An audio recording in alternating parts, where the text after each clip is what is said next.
And welcome back to Curiosity Not Judgment. My name is Birga. And I'm Gary. So we hinted last time that we're going to jump into a conversation on paradigms, and this is definitely a topic that I've been thinking a lot about personally. I know this is something that you have often commented on and thought through, and so I figured, why don't we dedicate a little bit of time specifically to address what a paradigm is and why it matters, especially in the context of curiosity, not judgment. And so let's begin with kind of giving just a layman's definition of what a paradigm is. What's a paradigm? Yeah. 20 cents, right? Paradigms. Uh-huh.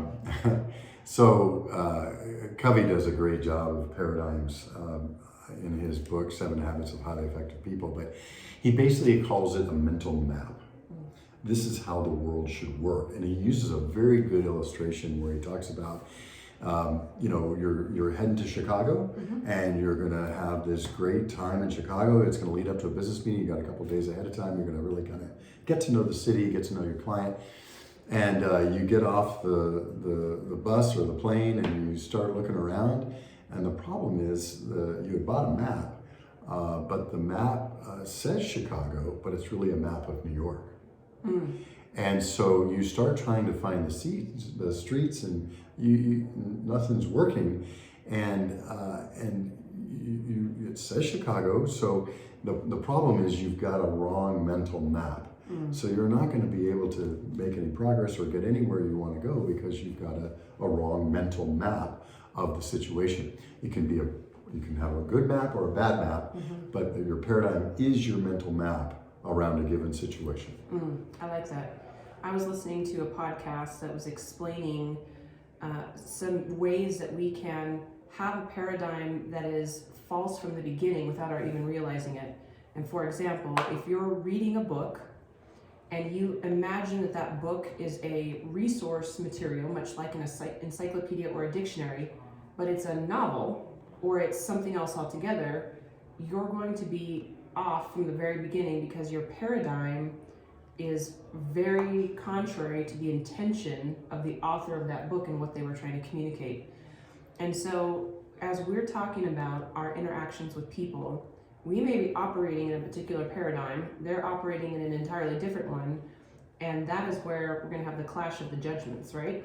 There's no question about it. And I prefer to not think of paradigms as completely wrong or right. That's kind of dialectic thinking, or dichotomy thinking. It's more of a dialectic. In other words, both of our maps are somewhat true. But they're definitely incomplete. Right. There's no complete map. Sure. Right? There's, by definition, almost, you can't have a totally complete map. So, and the interesting part about it is, back to, I've got a map of New York, but it says Chicago, and I'm in Chicago trying to read it and make heads or tails of it. The harder I try, it's not going to get me any more progress. Right, effort's not going to pay off. Effort's not going to pay off. And so I think the point here is that without the right mindset, with an improper or incomplete map, trying harder is not going to help you. Right. So working on your mindset, kind of like working on your goals, you need a plan. You need a plan before you do the tasks, and that makes you more effective. It's kind of like if you want to accomplish something, making sure that you've got the right map, the right paradigm, the right mindset up front is a big deal towards accomplishing whatever you're trying to accomplish. So what is a first step towards evaluating our personal paradigms and seeing, do we have the right map? It's awareness, right? What of the things that I'm looking at are old ideas or incomplete maps? A really good way to figure that out is something's not working. Right. Right? I keep getting into this same situation and I don't want to be in this situation anymore. A paradigm about a person, I keep getting crosswise with this person. What's missing in my map? I always used to say, if you're not getting along with somebody in your work, don't avoid them, take them to lunch, right? Because you can develop a more complete map of that person, and then you guys can find some common ground and start to relate from that common ground, which makes all the difference in the world. But filling in our maps should be a lifelong pursuit, because again, they're always incomplete to some degree, and the more complete they are, the easier time we're going to have of it. The less time we're going to waste, or the less people we're going to upset by operating from a wrong map. Yeah. You know, as you were describing that, I'm imagining the effects of being in remote work settings for the last 2+ years.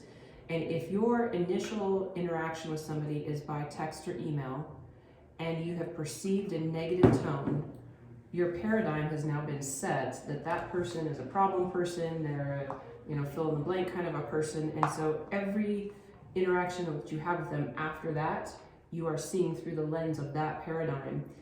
And if you could stop and take out tone of voice that you're reading into a text or a text message, and pretend like it was a friendly tone, or pretend like it was a joking tone, what a difference that makes in responding.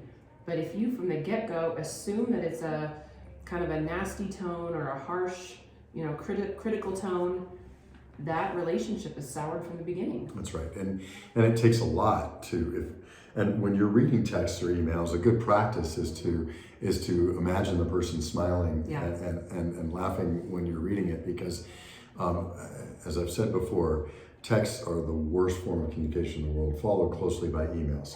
And it's for that reason. There's no micro inequities. There's no body language involved. And so you can't tell if someone's joking. You can't tell if they're being sarcastic. You can't tell if they're being mean. Yeah. And it's very difficult, which is why you should always read your texts twice before you send them, and try to laugh while you do it, because you can see how they can be misinterpreted. And it happens all the time. Now, another famous thing that Covey was famous for was this emotional bank account. Have I made enough deposits to where a couple of minor withdrawals don't matter? There's stuff in there. Right? And so you might get a text from me and say, what is going on here? Or how could he possibly say this? That's rude, or that's mean, or something. And you think, I can give him the benefit of the doubt, because we've had lots of interactions before, and where I've made deposits.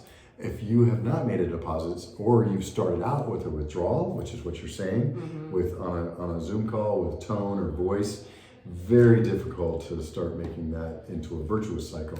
Usually ends up in a vicious cycle, which doesn't help us or the other person. Absolutely.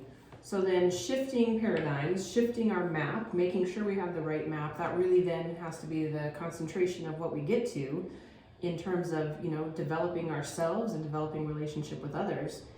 And easier said than done. We're not gonna come upon this in an episode and say, oh, we've solved it. There you go. Congratulations, everyone. We fixed the problem.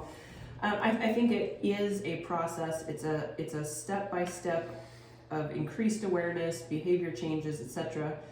And I will say, based on everyone's individual personality type, some ways in which we communicate this is going to click with some and not with others. And so I think we have to approach it from a whole lot of different angles.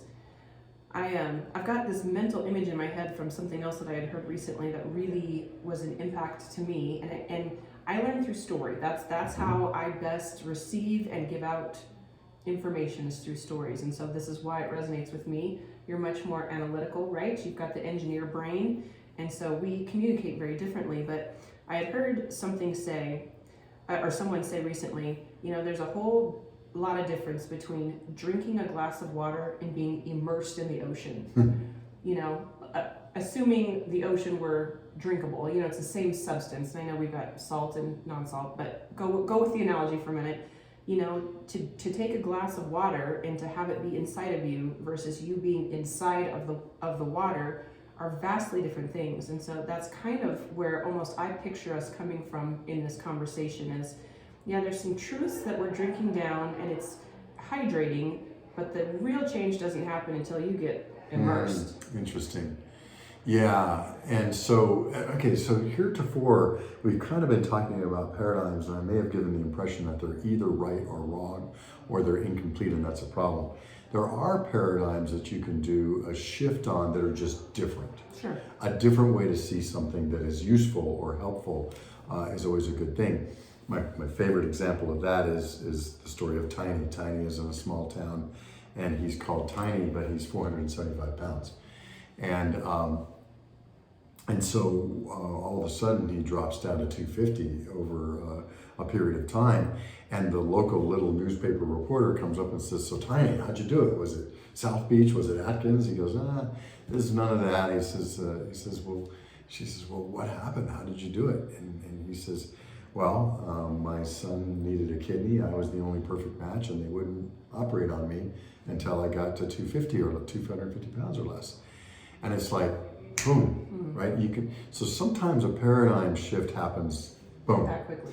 and it's that quickly, and you can act on it, and the mindset matters clearly, because Tiny had been that weight most of his adult life, and all of a sudden he's not that weight. So if we can find things like that, then it can be quickly.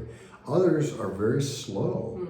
I think that, as a country, as a society, as a community, sometimes paradigm shifts happen over decades, right? And with individuals. And so I think the main thing to think about is, okay, is something working or not? If it's not, can it be partly due to my mental map, my paradigm, my mindset about the situation? And is there a way to work on that? Is there a way to get to know the map better?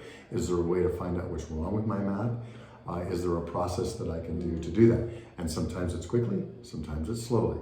Sometimes it happens in an instant, and sometimes it requires really good patience, which is not my strong suit. Right? How do you figure out how to fix this now? I've decided I want to fix it, so that means it should be fixed tomorrow or today. That food and dieting conversation is a really good example of paradigms that can be either instantaneous or one that's really slow in transitioning as your mind kind of absorbs an idea or a new way of living and doing healthy behaviors. And you and I have a mutual friend that I know, she said something to me about an experiment that I was going through with I had cut out sugar for 30 days. And I did it kicking and screaming. I love sugar. I am a gummy candy fiend. I love sweet things. I love pastries. And I was having some health issues though. And so I said, okay, I'm gonna try. I'm gonna give up sugar for 30 days. I'm gonna cut it out. But I went into it with a pretty rotten attitude because I wanted my experiment to be disproved. I wanted to say, well, that's not the problem, right? And I think that's exactly what happened. 30 days in, I didn't experience any of the benefits that were touted by cutting out sugar. So see, I've proven my experiment right. Sugar's back on.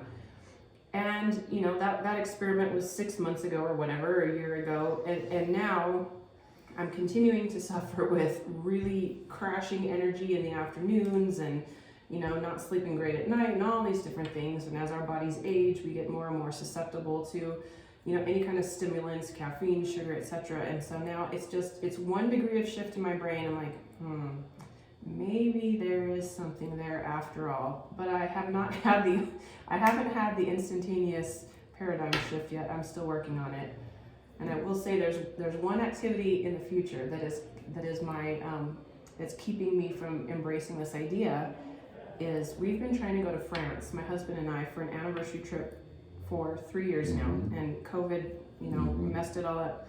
And all I wanted to do is to go to Paris and eat pastries and have cappuccinos.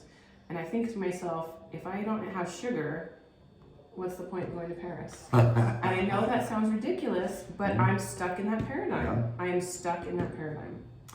Or you can say, look, if I give up sugar sufficiently, that I can reward myself by going to Paris and having some sugar, right? Maybe that's the case. I'm a big believer that there's no successful diet, and diet is just what you eat. We call it a diet when we deprive ourselves of certain things. But a diet is just what you eat, and I think the only sustainable diet has cheat days.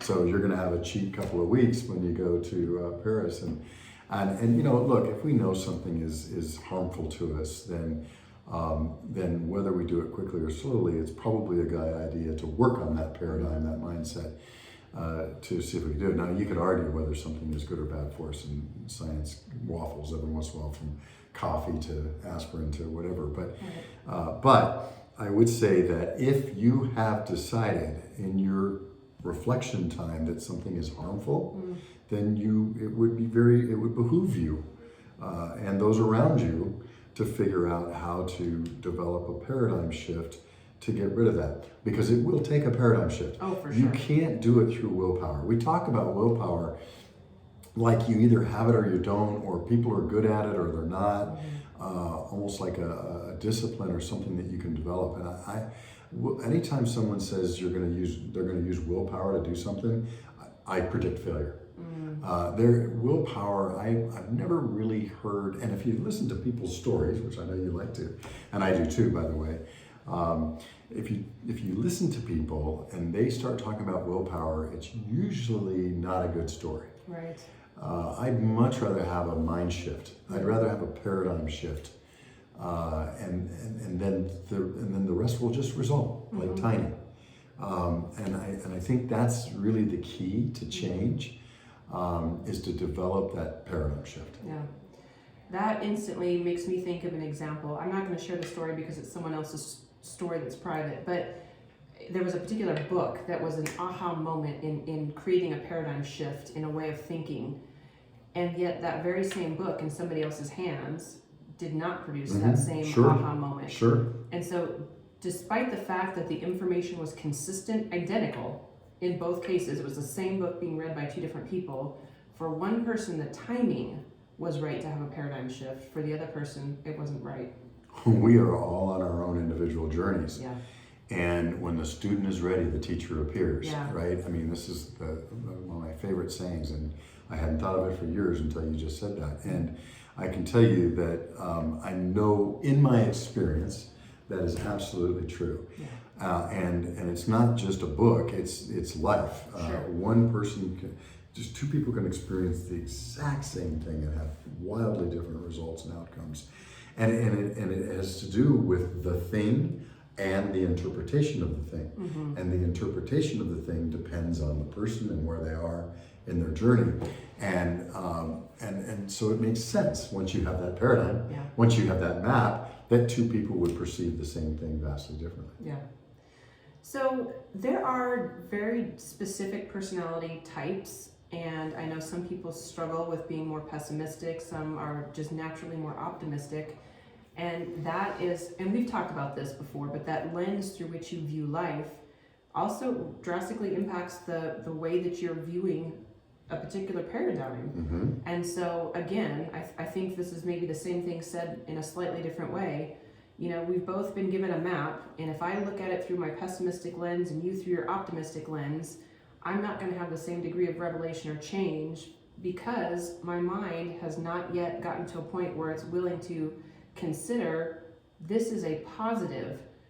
You've already gone into it with a positive outlook, and so we start to question then, how do you change the pessimistic outlook? How do you change the lens through which you are perceiving your map?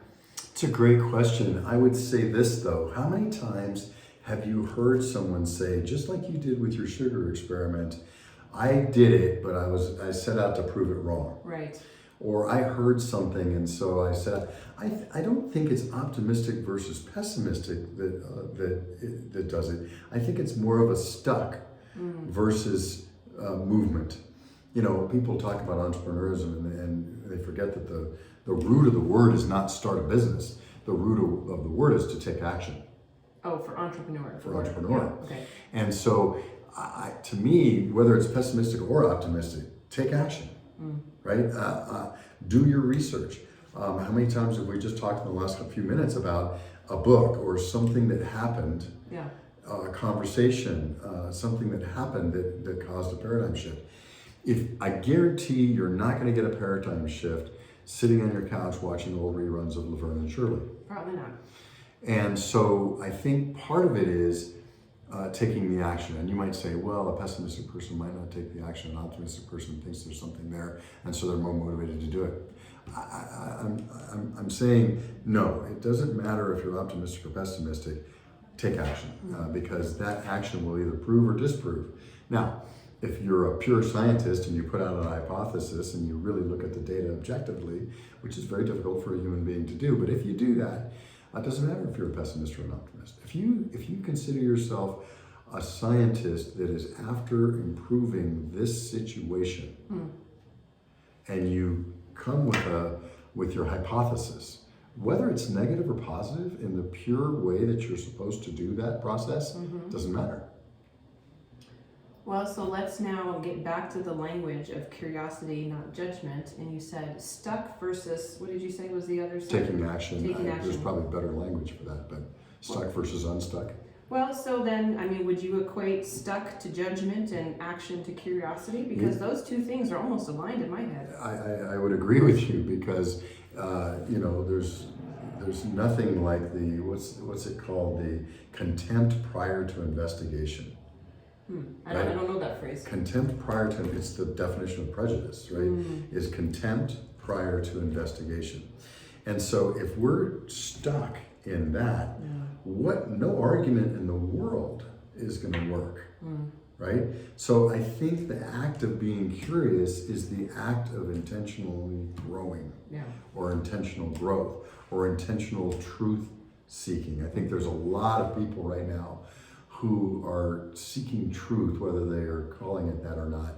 They're trying to understand the way the world works. And it seems to be going in radically different directions for different people right now. I think we used to kind of, as a society, think we were kind of all moving in a certain direction towards the Jetsons, right? Flying cars and fold-up briefcases and robots. And it was kind of like, okay, we kind of had a collective consciousness that seemed to be kind of working, and we were all kind of, and now it seems like people are going off in radically different ways. And what is that? And what is truth? I think, look, one thing I found myself saying in an earlier conversation today, I don't need the answer. I do need to know that I'm making progress towards the answer. Because if I'm not making progress towards the answer, stick a fork in me, I'm done. I think that's when you become stuck. It's the process. It's the journey. I'm not looking to get to the end of my journey tomorrow, because what does that mean, right? I don't want that.